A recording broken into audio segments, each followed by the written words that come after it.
Grade 9 scholars, how are you today? I hope you're doing fine and well prepared and ready for today's lesson. So, for this lesson, we're going to talk about lesson 6, the trends and strategies used by organisms to transport materials. Paano nga ba? Ano nga ba yung mga strategies or mga ways how the different organisms transport essential nutrients and food to their bodies? But before that, let me present to you first the target or the lesson objectives that we have. So at the end of this lesson, you should be able to first, is able to describe the trends and compare various strategies used by organisms to transport materials for energy, utilization, and maintenance. With public transportation is one of the most important aspects that determines a country's progress and growth. Diba malalaman natin kung civilized, advanced, at progressive yung isang bansa kung maganda yung kanyang transportation system. We talk about public transportation. Railway systems are viewed positively by citizens or most citizens because of its potential efficiency not only when it comes to mobility, yung kung gaano kabilis ka matatransport from one place to another, but also its effect on land use and development in urban centers. One great example is that of Japan. Yan. Did you know that Japan is an archipelago which is comprised of four major islands, yung Yunshu, Kyushu, Hokkaido, and Shikoku. Okay? So these four major islands are separated usually. Malalayo sila, and some of them are separated even by sea. And they are just connected by an extensive network of railways, making it convenient for both locals and tourists to travel around the country. In addition to this, and Japan railway system is known to be one of the most efficient and organized in the world. Why? Because Japan railways are known for their safety and reliability, and the Shinkansen is known for his punctuality. Itong system na ito, yung kanilang tren, did you know that the average delay of this train is less than 1 minute every year? Ganun lang kaikli. So the Shinkansen runs along a dedicated lines which allows to have only one technology and identical mission. Ano nga ba yung connection nito sa lesson natin? So in this lesson, we will be learning more about the importance of transport in living systems. And we're going to dig deep into the details of the probably one of the more complex systems, the circulatory system. All right. So living organisms are capable of transporting important nutrients along with waste products to and from cells. We already discussed kung paano nga ba or ano nga ba yung mga nutrients na tinatransport ng ating katawan, di ba? From one cells to another or from the outside environment. A molecule exchange involving every cell in the body and its environment is essential, is very significant in maintaining life, right? So here on this illustration, what do you think this is trying to portray? Diba? Meron tayong glass of water and then meron tayong dye. Let's discover. Recall that the process of diffusion is the net movement of particles from high to low concentration. Okay? So this is brought about by concentration gradient. This process moves oxygen gas, or other gases such as carbon dioxide between neighboring cells as well as their surroundings. This process, however, is, too slow and inefficient pag halimbawa yung distances ay nag-exceed a few millimeters. So this chapter, we're going to discuss the different adaptations of various organisms to transport materials throughout their body. Okay? So, nakita natin sa figure dito, ang example ng diffusion. So, high concentrated pa yung dye dito sa ating dropper, and then low yung concentration niya dito sa water. But throughout time, when it achieves equilibrium, mas madi-diffuse ito evenly, di ba? It will move from high concentration to low concentration. Now, let us dig first. Ano nga ba o paano nga ba nagtatransport yung mga simpler or simple organisms like the unicellular organisms. You remember, kids, that they just utilize their surfaces as a place of exchange with the outside environment. Ginagamit lang nila yung kanilang surface, yung katawan nila mismo. So most, kasi yung mga multicellular organisms kasi, di ba, we have developed circulatory systems like us. Very complex yung ating circulatory system as compared to them. So to deliver the nutrients that we need along with the oxygen or the gases to support our larger size. Okay? For example, these non-vascular plants, alam natin that they are generally shorter and much simpler as compared to vascular plants. Wala silang true stem. Because of this, they lack a transport system for essential minerals like water and food. Instead of roots, gumagamit sila ng mga specialized structures. So these, as you can see, an example is the rhizoids. Okay, these are slender, very small, hair-like structures that serve for anchorage like roots. Itong thin root-like structure na ito, siya nag-absorb ng water and some nutrients from the soil or from the outside environment to their body surface.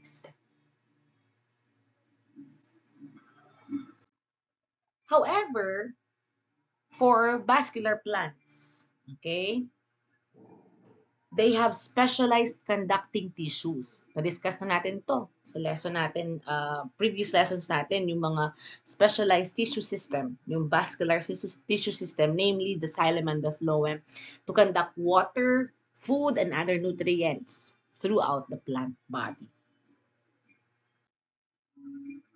The same pattern is found in animals. Okay? One of the adaptations employed by some animals is having a body plan, yung kanilang morphological structure that allows cells to have a direct contact with the environment.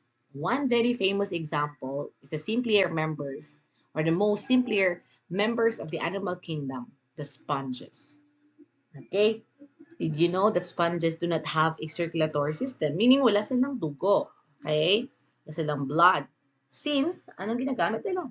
They are just using this process called diffusion would allow them to have an exchange with their environment. As the water diffused from their simple body plan, ayan, they filter the nutrients or the food around the environment.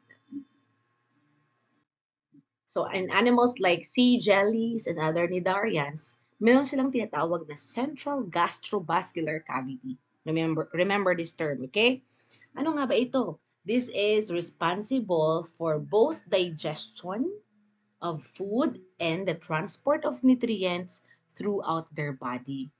The cavity has only one opening, same opening ng paglabas. Okay? What goes in and what goes out. Yung food goes in and the waste comes out. That's the same opening, making it a two-way digestive tract. Okay? So gastrovascular cavity is present to distribute substances throughout the animal body. This cavity aids in digestion. Remember that. So in such animals, like the sponge and jellyfish, fluid would bath both the inner and outer tissues. Okay? So nasasaturate lang yung kanilang tissues ng fluid. So this allowing the exchange of important gases and waste. Apart from sea jellies, ano ba, mga flatworms natin, meron din silang gastrovascular cavities. Yung cavity na ito ay nagko-combine with their flat bodies, make them suitable for exchange with the environment. This is because the flat body optimizes the exposed area while minimizing diffusion distances. Paano naman yung mga more complex na organisms? So higher forms of animals have adapted to have a circulatory system that moves fluid around the cell surroundings and the tissues where the exchange of materials would occur. A circulatory system has three basic parts. Una, yung fluid na nagsisirculate around their body. Kaya tawag natin itong blood. Alright? And a set of vessels, the heart, which pumps the fluid. Yung mga blood vessels natin, namely, ano ngayon? the arteries, capillary, and the veins. Siyempre, yung organ na nagpapump ng blood, which is the heart. Alright, so meron tayong tinatawag na interstitial fluid. Remember this, kids, okay? Ito yung fluid na nagsusurround between cells in the body. Okay, remember this. Meron tayong tinatawag na interstitial fluid that's found between the cells in the body. Alright, itong interstitial fluid na ito ay makikita natin usually, or one of the famous example ay dito. Yung mga species like mollusks and members of arthropoda, have an open circulatory system. Ayan. Ito yung grasshopper natin. Meron siyang tinatawag na hemolymph surrounding body's tissues and also acts as a circulatory fluid. The contraction of the heart, yan, allows the hemolymph to traverse the interconnected sinuses that surround the organs. In these sinuses, exchange of materials happens between the hemolymph and the body cells, a fluid equivalent to blood in most invertebrates. Okay? Yung tawag sa blood nila ay hemolymph, a circulatory fluid. Ayan. It is mostly water, ayan, but it also contains ions or mga carbohydrates, lipids, glycerol, mga fatty acids, mga amino acids, hormones, some cells, and other pigments. Yun yung hemolymph, okay? So the pigments, however, is usually rather bland, and thus insect blood is clear or tinged with yellow or green, diba? Usually yung mga grasshopper wala namang color na red blood, okay? So the relaxation of the heart allows the hemolymph to be drawn back via pores equipped with valves that close whenever the heart contracts. Yan yung heart nila. Pag nag-contract, yung hemolymphs ay, ayan, yung sinuses ay, syempre, mag-flow yung throughout their body. Okay? So, that's it for an open circulatory system. Okay? One example, mga gassophers, mga arthropods, and other mollusks. Okay. So, hemolymph returns to the blood vessel through opening. Anong tawag sa opening nila? The ostia. Remember dyan. Ostia, I mean. Ostia, openings in the heart. Kasi marami silang hearts. 'Di ba? So, mayroon yung openings na kung saan, pag nagko-contract at nagre-relax, yan yung, dyan dumadali yung hemolymph. Okay? And di ba sabi nga, organisms that have utilized an open circulatory system, wala silang true blood. Since it is mixed with other fluids, ang tawag na doon ay hemolymph. Okay? The mixture between blood and the interstitial fluid.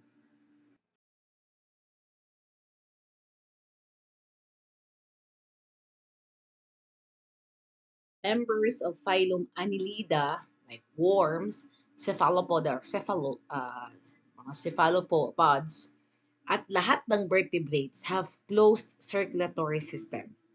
Remember that. In closed circulatory system, the fluid called blood is distinct from the interstitial fluid. Hindi humahalo. Hindi sila nagmimix. The heart or hearts in some organisms pump blood into the blood vessels, branching into smaller vessels called the capillaries that extend to or other organs. So, wala. Kaya nga closed. Walang opening. Hindi nagmimix. Kasi, yung heart ay connected sa blood vessels. Okay? Tingnan natin tong sa earthworm. Yan. Yung interstitial fluid surrounding body tissues is distinct. Magkaiba yan from blood acting as the circulatory fluid. Hindi nagmimix sa closed circulatory system. Look at this. So humans have a closed circulatory system. Kaya hindi nagmimix yung blood sa fluid. Okay? So if humans doesn't have an open circulatory system, bakit tayo mag-care anyway? So understanding how different organs can help us better understand why our bodies work the way they do. Okay? Moving on. this overview of the circulatory systems of the different animals. Remember, some fish have two chamber. Okay? Dalawa yung chamber niya. As you can see here, usually sa kanyang heart, meron niyang V that stands for the ventricle and A for atrium. Okay? Yung heart nila ay deoxygenated. Ibig sabihin, yung pinapump ng heart nila ay usually konti yung saturation or konti yung laman ng oxygen ng heart nila. While amphibians ay merong three chamber, merong heart, half of the heart flows oxygenated or oxygen-rich blood, and the other half flows deoxygenated blood. Okay? So, meron siyang three chambers. While reptiles, and also reptiles, tingnan natin, pareho lang din almost. Pero meron diyang isa na chamber siya na nagpo-flow from the heart to the vessels na rich in oxygen, kaya red. Anyways, kids, para lang mas maintindihan natin, ito ay na-colorized. Okay? Kinolorize siya. Animated siya at the same time para mas understandable on your part, para malaman natin na itong part na ito or on this area or in this structure ay pag blue, deoxygenated. Ibig sabihin, oxygen poor blood. Pag mag-confused, red pa rin naman yung blood, pero poor lang yung oxygen content. Dito sa red talaga, oxygen rich, kaya oxygenated blood. Okay? So birds and mammals like us have four chambers. Remember that. We have four chambers. In a fish, the blood moves in a single circuit. Single circuit. The heart has a single atrium, isa lang yung atrium, isa lang din ang ventricles. And it pumps the blood into the gill region, sa gills nila, where, alam natin, this is where gas exchange takes place. Blood pressure created by the pumping of the heart is dissipated after the blood passes through the gill capillaries. So halimbawa, nagpump ito, ang heart ng fish, so yung dinadaluyan niya ay first, syempre yung artery niya, yung blood vessels niya, papunta dun sa gills. Okay? So, in that place, yan, makakakuha ng oxygen from the environment. So, from oxygen poor, magiging oxygen rich yung blood as it passes through the gill capillaries. Okay? Yung capillaries, yung smallest blood vessel. Ayan, so from there, it will move or it will flow papunta sa kanyang mga body capillaries, sa kanyang body cells. Kung saan i-deliver niya yung oxygen na yon throughout their body. And then, pabalik naman, veins. Ang dadaluyan ng lahat ng blood na oxygen poor or oxygenated, deoxygenated blood. Papunta ulit sa heart and then magpapump siya. Okay? So, remember that fishes, rays, sharks have a single circuit blood flow and kaya tinatawag silang single circulatory system. Meron lang silang isang heart with two chambers.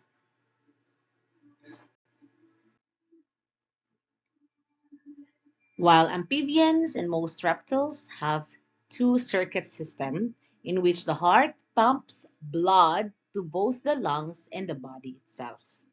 There is a single ventricle then, and some mixing of oxygen-rich and oxygen-poor blood takes place. So makikita natin, the pulmonary and systemic circuits are completely separate in crocodiles, birds, and mammals. The right side pumps blood to the lungs, and the left side pumps blood to the body proper. Okay. Tingnan natin muna itong letter B, amphibians and most reptiles. Tingnan natin. Once the blood, doon mismo sa blood, ay nagkakaroon ng mixing of oxygen-poor and oxygen-rich blood. Okay? Kaya nga, medyo yung color niyan ay purple. So, there, magpapump yun two-way. Yung isa, papunta sa pulmonary capillaries, sa kanilang lungs, and then the other one is pupunta sa kanilang systemic or the body capillaries. Okay? Kasi kung makikita natin, itong from the pulmonary capillaries, this is where exchanging of gases takes place. Kukuha ng oxygen, tapos ilalabas din yung carbon dioxide, pupunta yun sa heart, and then magpapump yun. Okay? So, yung other way, pupunta yun sa body, yung aorta or aorta, ito yung largest blood vessel, papunta yun sa body capillaries, or that other term is systemic capillaries. There, it will deliver the oxygen to their body cells. And then, syempre, pag na-deliver yun, magiging oxygen poor yun, pupunta, yung blood na yun, yung deoxygenated or oxygen poor blood, pabalik sa heart, sa kanilang right atrium. Okay? While here, again, sa crocodiles, birds, and mammals, sa letter C natin, na figure, makikita natin very separate, walang mixing. Okay? Pag nag-pump yung heart, ang una, tingnan natin muna dito sa red na yan, ibig sabihin sa oxygen-rich blood, pag nag-pump yan sa left ventricle, pupunta yun sa aorta, then napunta yun sa systemic capillaries or body capillaries. Okay? Then, magpapalit or magdi-deliver yon ng oxygen and other nutrients throughout their body, doon sa systemic capillaries. Once na na-absorb ng body cells, yung mga nutrients and the oxygen, syempre magiging oxygen poor na siya. Babalik yun sa heart, and then, same time, pag nag-pump yung heart, papunta din yung deoxygenated blood or oxygen poor blood sa pulmonary capillaries, sa lungs. There, gas exchange take place. Kukuha ng oxygen from the environment, then mag-give off ng carbon dioxide babalik sa environment. Okay? And then, from deoxygenated blood, magiging oxygenated or oxygen-rich blood papunta naman sa heart. And yun, every time na nagpa-pump, two-way. Okay? I hope that's clear to everybody. Anyways, kids, if you have questions later on, jot down nyo lang muna or write down nyo muna yung questions or you can message me directly. Okay? Para masagot natin kung medyo confusing sa inyo or medyo hindi nyo pa nag-grasp yung concept. Ayan. Let's discover or explore sa atin mismo ang ating closed circulatory system. So, meron niyang numbers, makikita natin dyan, kasi kailangan nating ma-familiarize paano nga ba yung flow ng blood. Papunta sa body cavities, or galing sa heart, papunta sa body cavities, then galing sa lungs, papunta naman sa heart, or from the body cavities na blood, papunta ulit sa heart. Okay? Pero kailangan natin munang ma-familiarize yung mga different parts. Yan. So, meron tayong upper extremities and lower extremities. Okay, let's start with, syempre, yung number 1. Itong number 1, that's the right ventricle. Okay, remember that. The right ventricle. Remember, yung ventricles natin, for humans, ay may dalawang right ventricle, right and left, dalawang atrium, right and left. Okay? Take note of that. Siyempre, may lungs. Yun. Yung from right ventricle, pupunta yung blood. Tingnan natin. Pero, wag ma-confuse, kids, na magkahiwalay ba yung pumping ng sa right and left? Same lang yan. Pag nag-pump yung heart natin, yung muscle natin, yung cardiac muscle natin, same na napapump yung oxygen poor and oxygen rich blood. Okay? So, from number 1, the right ventricle, say for example, papasok yun sa number 2, okay? Papunta yun saan? Sa pulmonary veins natin. Ibig sabihin yung veins, the arteries na pumunta sa lungs. Okay? Punta yun sa dalawang lungs natin. Okay? Sa right and left lungs. Para mag-catch up ng oxygen. Kasi doon yung gas exchange takes place. From the capillaries and from the artery, meron tayong pulmonary artery na tinatawag. Huwag malito, yung arteries natin ay pwedeng mag-transport ng oxygen-rich and oxygen blood depending on the structure or kung saan siya nakalocate, yung location niya. Remember, from right ventricle, pupunta sa pulmonary artery. Alright? Medyo maliit ito as compared to the largest artery, yung aorta. AORTA. Mas malaki yung valve niya or yung size niya kasi yung tinatransport niya ay oxygen rich. Kaya dapat mas malaki, mas thick para kaya niyang makapag-transport kasi excited yung mga blood dito. Okay, pabalik tayo dito. Ayan. Number 2, magfo-flow yun papunta sa lungs. Can be left or right lungs. And then, yung pulmonary artery na yan, sa dulo ng arteries na yan ay may capillaries. The pulmonary capillaries. Remember kids, itong capillaries natin, ito yung type ng blood vessel na in contact sa organs or sa tissues. Okay? And even the cells itself. So doon, sa lungs natin, as we breathe in and breathe out, yan, nag-exchange ng oxygen and ng carbon dioxide. So from there, sa capillaries, or yung oxygen poor blood, badadalo yun sa lungs, magiging oxygen-rich blood. Pabalik. Okay? Ang dinadaluyan niya na ay tinatawag na pulmonary vein.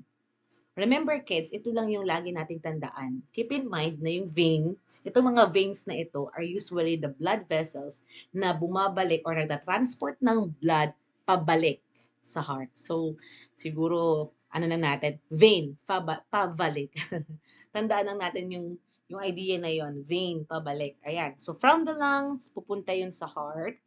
Ang magta-transport ay ang pulmonary veins. Okay? So, there, so, from number 4 na tayo kasi tapos na tayo sa number 3, yung capillaries. From number 4, yung veins na yan, yung pulmonary veins, papunta yan sa heart. Saan yun mapupunta, ma'am? Remember, ang unang mag-receive ng blood coming from the lungs ay ang left atrium. Ang mga atriums kasi ay yung mga unang nag-receive ng blood from the parts of the body, from the different parts of the body. From the left atrium na number 4, habang nagpapump yun, pupunta yun sa left ventricle. Okay? Sa left ventricle, kung makikita natin kung tinitingnan yung ating pumping ng heart, yan yung mas malakas na banda. Diyan yan, mas nagko-contract yung ating cardiac muscle. Ang tawag dyan sa number 5 ay si left ventricle. So, yung nagpa-pump ng oxygen-rich blood pa saan? Pa number 6, papunta kay aorta or aorta. Okay? The largest blood vessel. Okay? The largest blood vessel found in our body is the aorta. Pa saan po ang kanyang flow? Papunta sa, ayan, capillaries ng ating mga systemic or our body capillaries. Papunta yun pwede sa head or forelimbs or papunta sa abdominal organs and mga lower limbs natin. Sa number 7 and number 8. Papunta sa rest of the body. Okay? Now, from the different parts of our body, ayan, mag-exchange doon, mag-deliver ng oxygen, ayan, and then mag-deliver ng nutrients. Saan nga ginagamit yung oxygen? Siyempre, para sa cellular respiration. Okay? Para mag-metabolize tayo ng energy. Maka-metabolize tayo ng energy.